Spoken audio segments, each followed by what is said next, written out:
오늘 밤 9시 기준으로 코로나19 신규 확진자 숫자가 9,218명으로 집계되면서 아마 이런 추세라면 잠시 뒤인 0시 기준으로는 10,000명대가 나올 것이다라는 전망과 관련된 속보가 들어왔습니다. 내일 발표될 신규 확진자 숫자는 아마 10,000명이 넘을 것으로 예측이 되는데 네, 조금 더 추이를 좀 지켜보고 자 이렇게 이 확산세, 당분간 확산세 증가는 불가피하다. 또 최대한 완만하고 부드럽게 위기를 넘겨야 한다. 오미크론이 우세종이 되면서 전문가들 그리고 당국이 내놓고 있는 분석들입니다. 정부는 다음 달 하루 확진자가 3만 명 이상도 나올 수 있다고 내다보고 있습니다. 이 오미크론 대응 체계의 전국 확대는 설 연휴 이후 시행한다는 방침입니다. 보도에 이동우 기자입니다. 전파력이 강한 오미크론 변이가 우세종이 되면서 코로나19 신규 확진자는 8,000명대에 진입하며 역대 최다를 기록했습니다. 일주일 전과 비교하면 4,500여 명, 2주일 전보다는 5,400여 명 많은 수치로 단기간에 2배 정도 급증한 것입니다.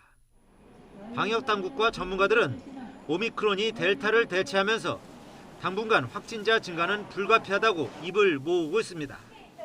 재생산 지수 같은 경우도 0.92에서 1.18로 좀 일주일 만에 이게 많이 올라가고 있고 이런 추세 자체가 꺾일 상황이 아직은 아니기 때문에 앞으로 확진자 수 증가는 어느 정도는 예측을 할 수밖에 없을 것 같습니다.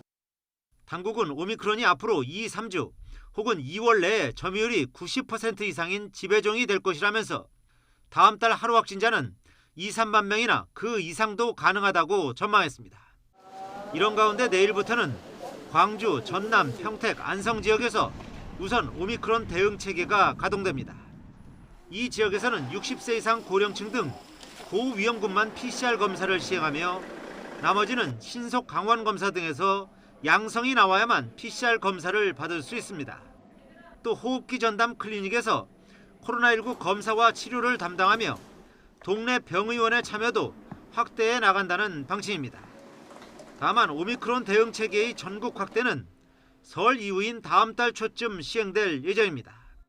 진단 검사 체계의 전환은 국민의 불편을 좀 초래할 수도 있고요. 또 저위험군 진단은 다소 느슨해지는 그런 문제가 발생할 수도 있습니다. 그래서 전국적인 전환 시기는 신중하게 검토를 하고 있습니다.